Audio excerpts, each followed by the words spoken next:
Hi everyone, this is Rohit from Lifestyle Mastery, and today I'm excited to have Kishore Ravichandran, who's an investor at Plug and Play Tech Center. And over the last 15 years, Plug and Play has brought together 35,000 startups, 500 world-leading corporations, and hundreds of venture capital firms, universities, and government agencies across 20 industries. Welcome to the show, Kishore. Thank you. Thank you very much for having me here, Rohit. Really pleasant to be here today. Yeah, no, absolutely. Really looking forward to it. So, before we start about your career, I was interested to know how did you get your start in this crazy world of startups and venture capital? Very cool. To be very honest, it was something that I kind of stumbled upon. Yeah. Throughout my university career itself, I was very excited into the startup space, particularly because NUS had this program called NOC, Mm. which stands for NUS Overseas Colleges. So basically, the thematics of it is that you get to study overseas in a partner university, and at the same time, you get to work with a venture capital fund or a startup in that particular region. So I actually wanted to be part of that program. So I was preparing myself for it. And that's when I started learning a lot about the VC world and startup ecosystem. But COVID came along and I wasn't able to do it. So life knocked me into a different path. Ended up interning at a couple of places. And then I ended up working at a consulting firm for a while. Yeah. And then I joined a startup, and that's when I actually got to know firsthand how startups work, how the VC ecosystem works, and all of that good stuff. So that would be kind of how I ended up in VC from the startup world itself. Yeah. Got it. Super interesting. And before the call, we had discussed about how we both are from Asia. I'm now living in Europe, but you did mention the APAC ecosystem is quite different from Europe and US. So can you explain more about how is it different, and how do you see the ecosystem evolve in the next couple of years? Yeah, I mean, that's a great question, right?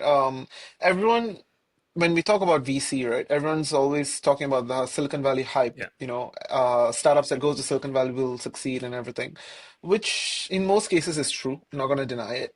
You can't deny the success of it. But in terms of APAC, it's still a very growing ecosystem, Mm. largely because we are getting a lot more younger population in this part of the world who are turning their heads more in towards startups more so than going into corporate jobs. And this can be evidently seen with, Bangalore being touted as the Silicon Valley of Asia, Mm. simply because if you were to walk down a street in Bangalore, it's literally called Startup Lane, Yeah. and all the VCs are sitting in one row, and all the startups are around there. So I would say startup ecosystem within APAC as a whole is definitely evolving at a much slower pace, but it has started increasing at a much more rapid pace compared to before. So in terms of the differences, I would say, you have those well-established funds in the US putting in big ticket items and stuff, but for APAC, the round sizes can be smaller, but the impact that these startups get to create are much larger. And they also have a huge diaspora of people to target to as well. So the challenges are different, but if I were to sum it up in one word, I would say it's a very rapidly booming industry in APAC. Mm. Got it. Interesting. And and how does plug and play balance that ownership between getting that strategic value when they're investing into tech startups? Right. So the way Plug and Play invests, right? We invest mostly in B2B startup, Okay. simply because that's where we value at. So maybe if I were to give you an overarching picture of Plug and Play, we have three main lines of businesses. We invest in startups pre-seed to Series A, sometimes at a later stage as well. And our check sizes can range anywhere from 50 to 500K as well, right? But our main bread and butter that we would like to say in Plug and Play is our corporate innovation work, meaning we are working with over 550 plus corporate partners globally, and these are your Fortune 1000 companies all across the world. And we work with those innovation departments as well as the business units looking out for innovative products and try to find promise statements from these guys, and then go ahead and scour the world for the best startups working on those problem statements. So the way we like to invest is, let's say if we find a startup that we think is exciting, we present it to our corporate partners and be like, hey guys, what do you guys think about this particular startup? We think it will be a huge addition to your team. Is this something that you'd like to work with? And when we have that huge network, let's say we have folks in Germany, we have folks in India, we have folks in China, we have folks in Japan, and in the US as well. And if we were to ask around for all these advisors, and if we were to gather saying that, hey, 5 out of the 10 corporates that I've reached out to are very much interested in working with this particular startup that you have presented, that shows us a good signal that, oh, okay, now this is a startup that the industry really wants, and therefore we should get in at an early stage. Once we invest in it, our main goal is to provide strategic value to the startups. We have to make sure that the startups derive the best value from our investment, and we're not just like a idle, investor on the cap table. We actively take the startup and present them at our expos. We introduce them to our corporate partners. We make sure that the startup gets a as many potential clients as possible. So for us, the strategic value plays a lot more importance because we have that extensive network of corporate partners, VCs, as well as a in-house accelerator program for different verticals. Super interesting. And I was just wondering, what's your approach to reserve investing? Do you look into reserve investing, and how do you decide on how to double down on a portfolio company, or would you look at spreading your bets across all the new opportunities? Right. So for context, Plug and Play actually has 2,000 plus portfolio companies Yeah. globally, and the number is still ever growing. So on average, every year we actually invest in 200 plus companies. Okay. And of these companies, 31 plus are publicly announced unicorns that we have. And the reason why I'm saying this is because not all these startups that we invest in, we know from the get-go that they're going to be doing well. Most of the times when we invest, it's going to be a huge founder bet. And that's simply because we're coming in a pre-seed to seed stages, right? Yeah. It's super early. There isn't much traction. There isn't a lot of financial value proposition that we can showcase to justify the investment. What we can say is, okay, this is an interesting product. This is a very solid team. We definitely have to back these guys up because we know that these guys will find a way to succeed somehow. So reserve investing is indeed something that we do, but the way we do it is most of our money when we invest in the pre-seed to Series A stages comes in from our family office. So how that works is plug and play at the early stages, we tend to invest through our balance sheet, which is our IC sitting in the Silicon Valley office. But apart from that, we do have other funds which are vertical specific or geographic specific. So some of the funds that we have are Future Commerce Fund, a supply chain fund, recently announced is a sustainability fund. We have a Japan fund, we have a China fund, and these are like geography specific or vertical specific. So what we will do is, let's say we do invest in startups at the pre-seed or seed stages, and we realize that they are doing really well. We will top up using those extra funds that we have with bigger ticket sizes so that we are able to double down on the startups that are performing really well and we're able to buy in more into the startup. Primarily, we love to support our founders as much as we can, and we would definitely try to not invest in multiple startups that are working in the same space because we prioritize supporting our founders in our network a lot more than adding new partners onto the ecosystem.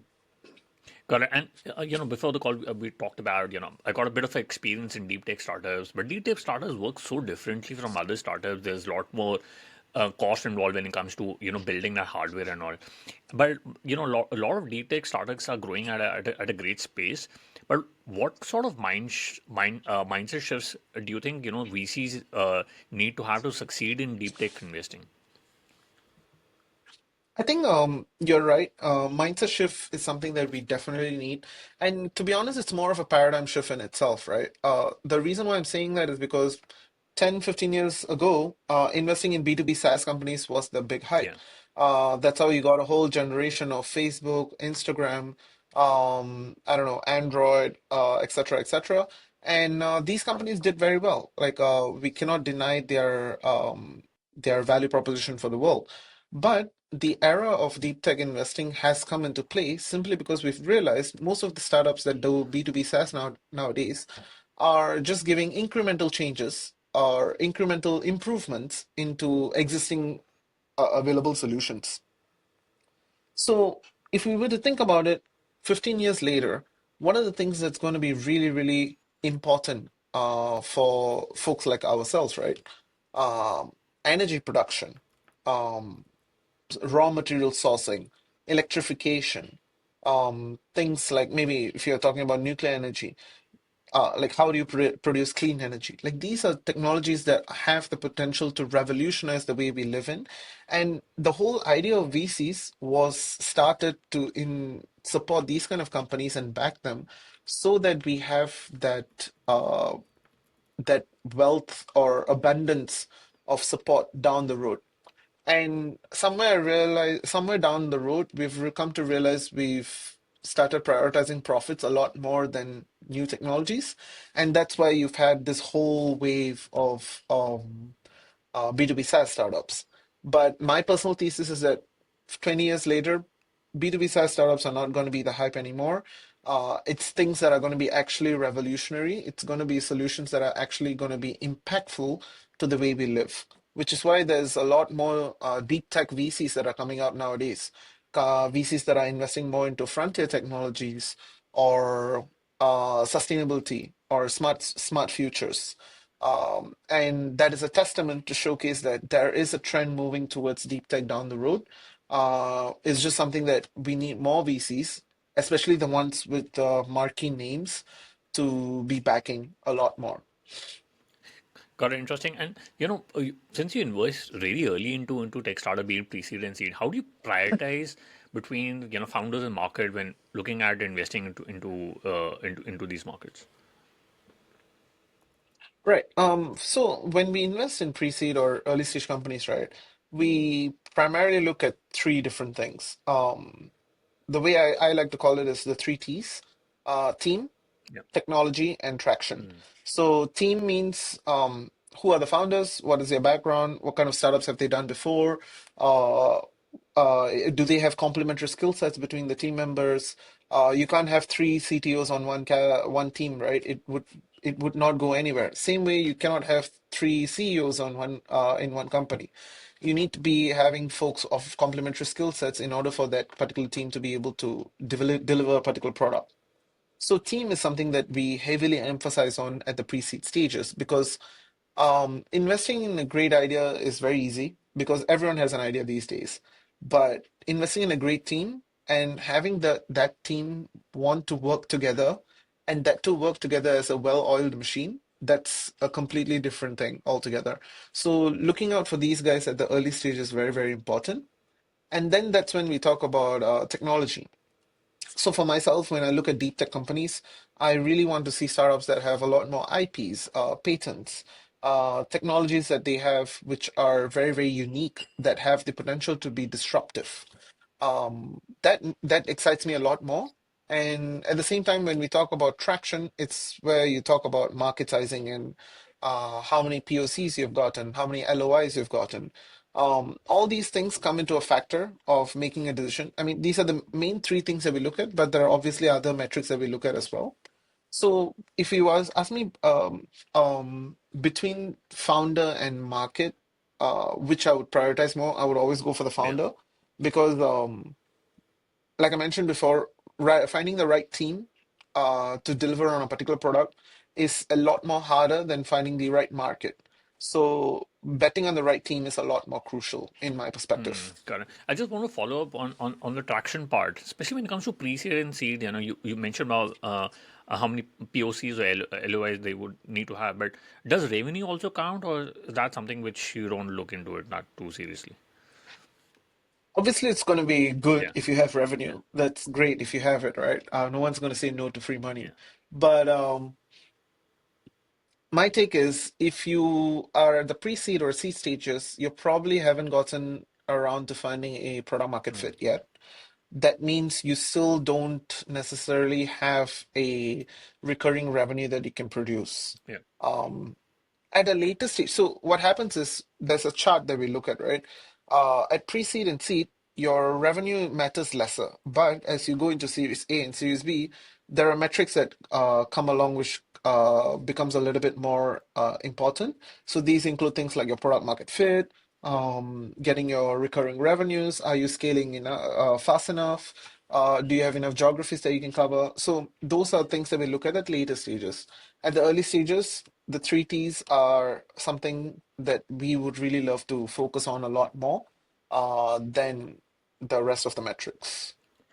Correct. And we there's somebody whom we both know, which is Alexandra Viduk from Beyond Earth. She's done a lot of great work when it comes to space investing. But how do you see that role of private companies advancing into space exploration and sustainability compared to government agencies, especially with what Elon Musk has done in the last 10, 15 years, created that sort of growth in that space technology. All right. My take is, I mean, any industry, if you were to take it, privatization is Mm, necessary. But I mean, it does have its own pros and cons, not going to deny it. yeah. But like you mentioned, Elon Musk with SpaceX, that's a perfect example in terms of the space industry. When it was being privatized by a specific organization, that's when people started turning heads and started pouring more money and decided that, hey, if a private company can actually do it, so can well-funded government organizations.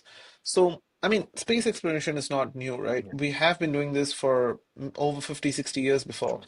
But somewhere along the road, priorities shifted and we started to focus on things a lot more closer to Earth. And that deviated our focus away from the space sector itself. But in terms of, if we were to go ahead with space exploration, we need to start thinking a lot more on the downstream applications of space as well. And that includes like, satellite technologies that can help to beam down high speed internet, or even extraterrestrial mining for materials that are not that available on Earth. So if we were to consider all of this together in the grand scheme of things, we definitely need privatization of space to go ahead and take charge to revolutionize the space. But I'm not going to say this is going to be possible without the support of government agencies, because government agencies are always going to be the backbone of this entire industry, and they will forever be. But support, more and more support from private companies are required, Mm, and I think SpaceX is doing a great job. Blue Origin is doing a great job. We have more and more smaller companies coming out as well. Intuitive Machines recently launched their lunar orbiter as well. So I'm very excited about the space, and I can see why that there's a lot more startups coming into this sector as well. correct. So super interesting. And what do you think, in your view, is missing in today's deep tech landscape that future entrepreneurs need to focus on? Okay, I can speak about this in the perspective of APAC, right? My take on it is for APAC, um, we have a lot of smart people, Yeah. but not necessarily smart founders. Mm, What I mean by that is the way the culture surrounding the APAC culture, or you are South Asian, I'm South Asian, we can all attest to this, right? true. You study hard, Yeah. you get into a really good university, you get a really good job, you get married, you settle down. That's life Yeah. for majority of Asians, because that's the safe path to go with. And most of us in this part of the world have grown up with that. And, we have the filial piety that we need to give back to our parents and all of that good stuff. So we have become very much risk averse. Mm, So what happens is you can see a lot of people, going out there, really the smart cream de la creme of the education institutions, doing very good research, but very few of them will actually convert into proper startups. And if you were to take a step back and think about it, it's not that we don't have funding to give these startups. It's not that we don't have government support with like government agencies pushing for these startups. It's a cultural thing that people are afraid to take risk. And that is a lot more prevalent in APEC than it is in any other part of the world. Obviously, things are changing. It is slow, but things are changing. But within the deep tech landscape, my humble ask to more folks is get out of the lab and start something on your own, and you will be a lot more successful. And we would love to see that, because I really believe that we have a lot of smart talent around in this part of the world. They're just a little bit more apprehensive when it comes to being a founder. because then it is associated with a lot of risks that you have no way of accounting for, and that can be a little bit jarring for a lot of people to take a step forward.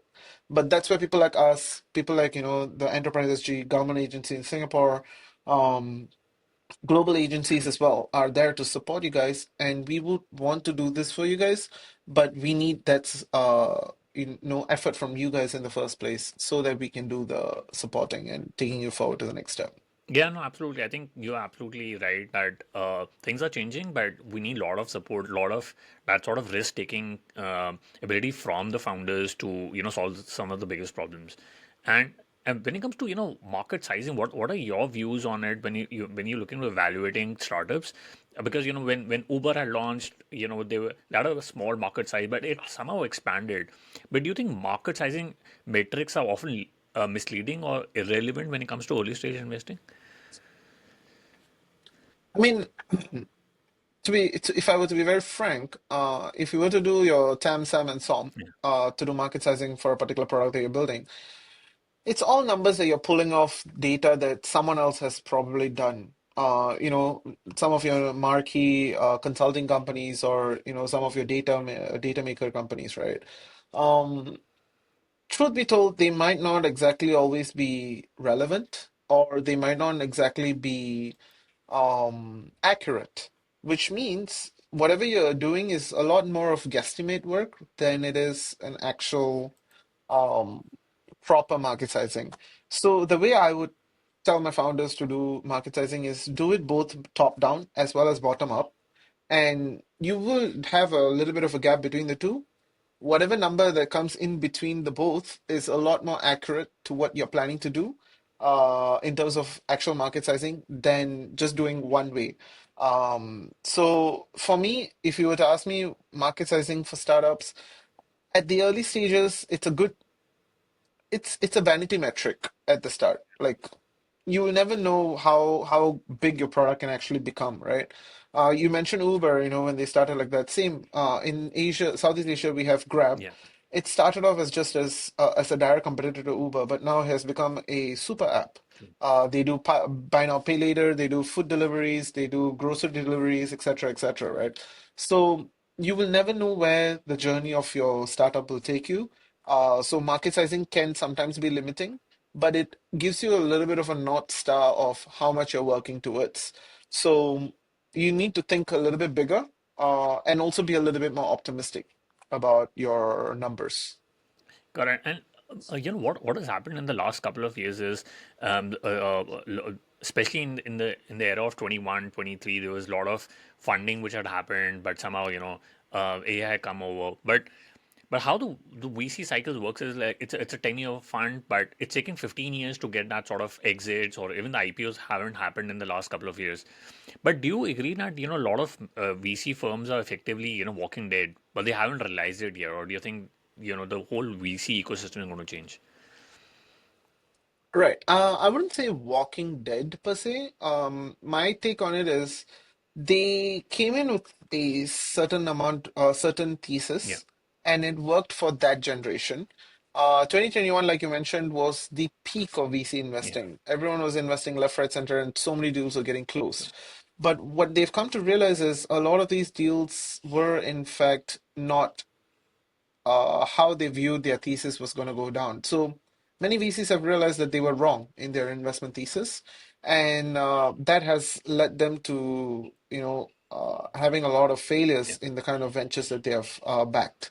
That's why I think if you were to take a look at the numbers in 2023 and 2024, there was a huge rollback and cutback in the amount of VC spending, or rather investment money that has been put in globally. But I'm seeing that 2025, everyone's a little bit more refreshed. Yeah. Everyone has, taken a step back, reassessed their situation, and have come to realize their mistakes are okay. This is what we've done, but how do we move forward from here? So they've pivoted, and they've not just started investing in purely AI companies. Like last time, any startup that used to pitch themselves as .ai, you get a money wired into your bank. But now VCs are becoming more technical and they are trying to understand exactly what this company is trying to do and if there's a value proposition to the company before writing a check.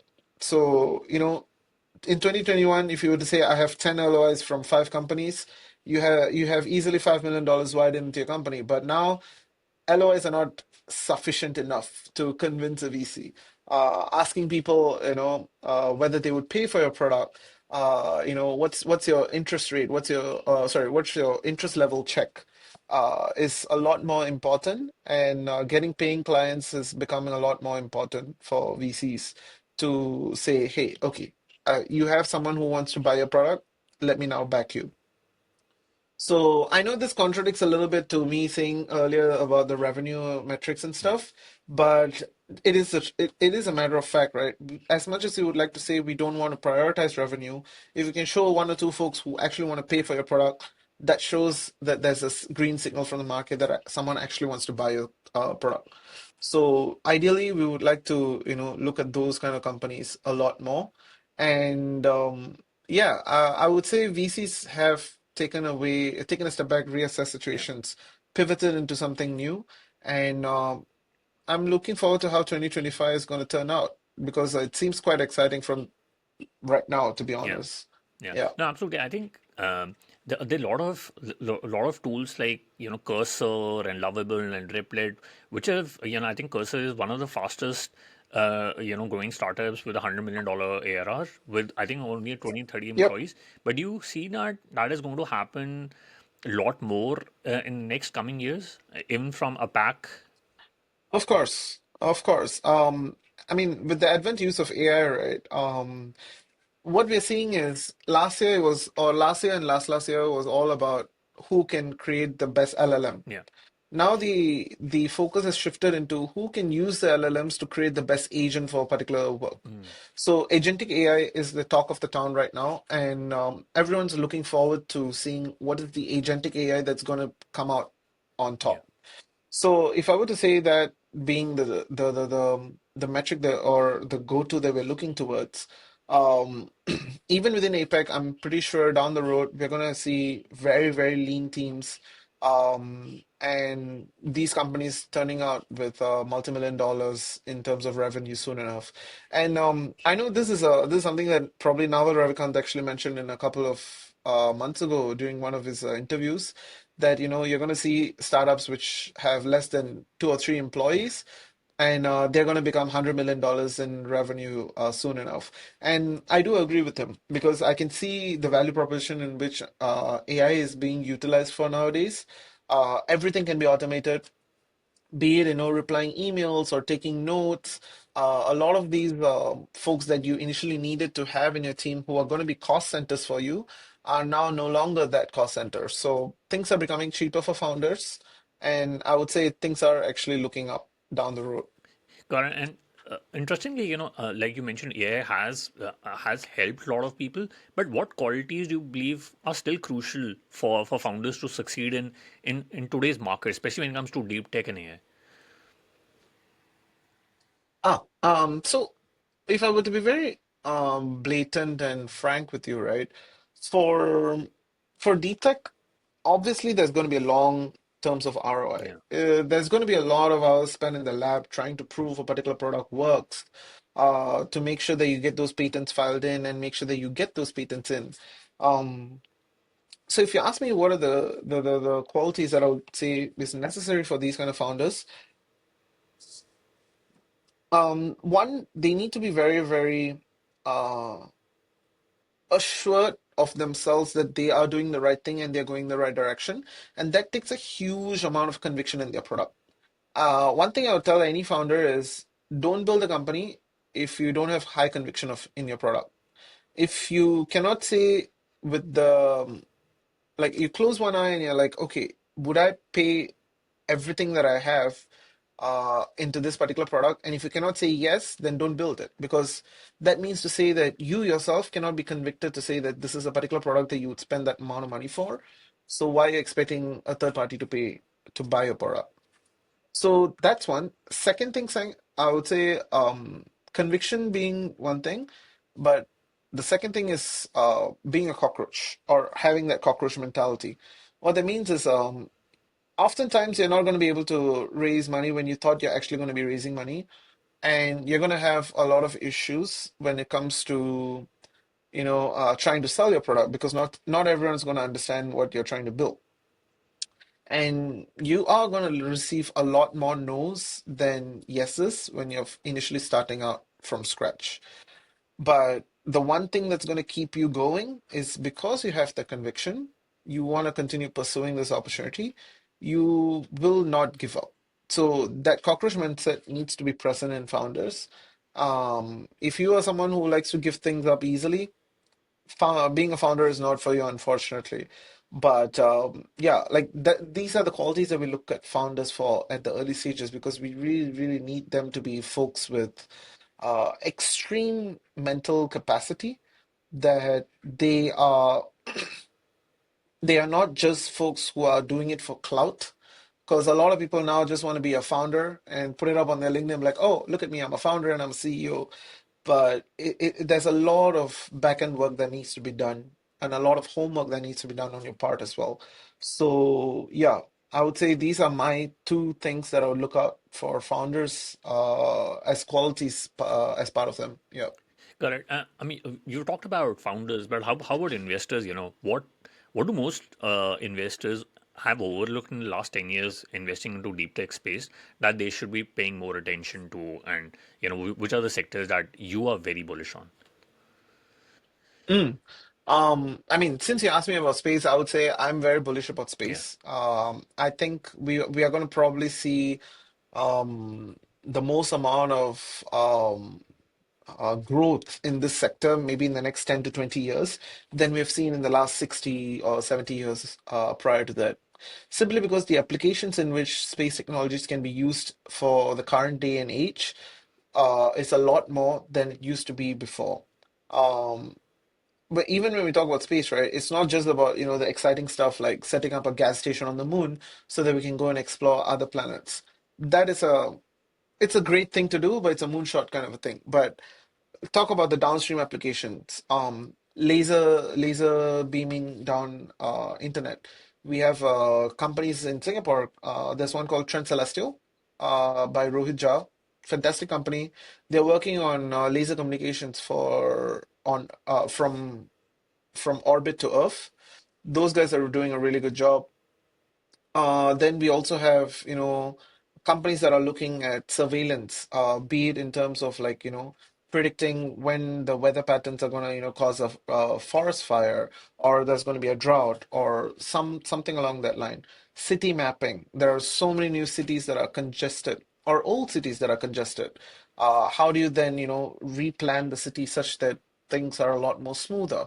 Internet connectivity for land scarce regions, which, for example, OneWeb and Starlink are doing a great job at. So obviously, there's a lot of different multitudes of use cases that you can use downstream applications of space tech for. So I would say space technologies down the road is fantastic in terms of the value proposition that we can see. Another technology that I'm very personally bullish on is probably nuclear reactors as well. Not in terms of, like the huge scale nuclear reactors, but companies like Oklo that are working on SMRs or small modular reactors. Basically, these are like programmable or like they're like small reactors that can be settled down in like cities. And they are just probably going to be the same size as a small transformer, and that can produce enough energy for the entire city. That's something that is revolutionary because right now, you have Microsoft, you have Google, everyone's pouring money down, trying to figure out how they can power all these high energy intensive data centers and having a clean source of energy that can produce reliable, sustainable energy to support these kind of businesses is going to be very, very crucial. So if we get more and more advancements in nuclear technology 10, 20 years down the road, things are going to be very, very different for the way we look at things. mm, Yeah. And my last one would probably be, anything to do with sustainability. mm, I know it's kind of become a very common word, but whether we want to agree to it or not, the matter of fact is we need to reduce our carbon emissions, and the longer we take, whatever other technologies that we built has absolutely no use because we won't have a place to Mm, live. So, carbon emissions reductions, carbon credits tracking systems, these are all very, very useful companies that are coming out. But the main question, or rather the biggest question, is we don't know which one of them is going to be the most prominent mm. one and who's going to be the market leader in it. But of course, we definitely want more companies in this space to give that competitive edge so that we get the best one out there to help us change the world that we're living in. Mm. Got it. So super interesting. And in the last couple of years, emerging VC managers have struggled to raise funding. But if somebody wants to get into this world of VC, what do you know now that you wish you had known when you first got into VC world? And any advice for emerging managers or people who want to get into the VC world? I think people who want to get into VC think it's a very sexy job. You get to go and talk to people, call yourself an investor. But I would like to say that it's not all that. Whatever we post on LinkedIn, whatever we tell other people, is how we express ourselves because we have that particular sectoral experience. But the kind of hard work that you need to do on the back end is you need to read a lot, especially into things that you are really, really passionate about. Only then will you be able to assess companies when they come and pitch to you. Not only that, let's say, for example, even if you have invested in a startup that does, I don't know, okay, let's say mobility company, right? If you yourself have no operator Mm, experience on how a mobility company functions or any sort of company for the matter, right? You would not be able to advise the founder on, okay, you need to do this so that you'll be able to go for your go-to-market strategy this way. It will just seem like a random consultant trying to tell you how to do things, but you have absolutely no operational experience.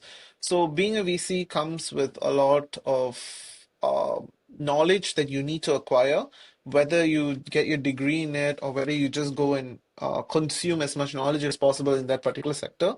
That's on you. And also getting operational experience before you join a VC as an investor, because that will allow you to advise your founders a lot better than if you were to just be, hey, I'm an investor. Because truth be told, financial, what do you call that? Like the financial documentation and like running all the numbers, I can definitely get the AI to do it for me. But if I need to advise a founder or if I need to understand a product from its technical perspective, I need to be knowledgeable about it. So I would say emerging VCs or fund managers will probably need to be a lot more technical moving yeah. forward, especially if you're coming into deep tech. Mm, Yeah. got it. And I quickly want to do the top three. What's your favorite business book? Oh, sure. My favorite business book that is one that I'm actually currently reading. It's called Mm, Outliers. Outliers by Malcolm Gladwell. I'm quite interested by. I got it recommended by a friend of mine, but it's a good read so far. got it. We'll put that in show notes. And if you could go back in time when you started working at Plug and Play, what is the one thing you would have focused on or done thing differently? One thing that I would focus on or done differently. I would have probably chosen my area of specialty earlier and started to hone in on it rather than just being a Okay. generalist. Being a generalist is very easy, but trying to be a specialist in your own vertical or your own area is a lot more harder. And I wish I had done that earlier. Yeah. Okay. Okay. Got it. And do you have a favorite online tool, for example, Gmail, Slack, Zoom, ChatGPT? PitchBook. I like PitchBook. It gives me a lot more information that I can consume. So that's good to read. Oh, it's called Fishbook, is it? Oh, PitchBook. PitchBook. Yeah. PitchBook. Okay. Awesome. Got it. Yes. We'll put that in the show notes. Yeah. Kishore, what's the best way people can reach out to you and know more about Plug and Play? Sure. I mean, reach out to me via LinkedIn. That's the best way that you can. Or drop me a note on my email as well. Happy to have a conversation or grab coffee if you're in town in Singapore. Got it. We'll put down show notes. Kishore, thank you so much for taking our time and speaking to us. I really enjoyed my conversation with you. Likewise, Rohit. Thank you so much for your time.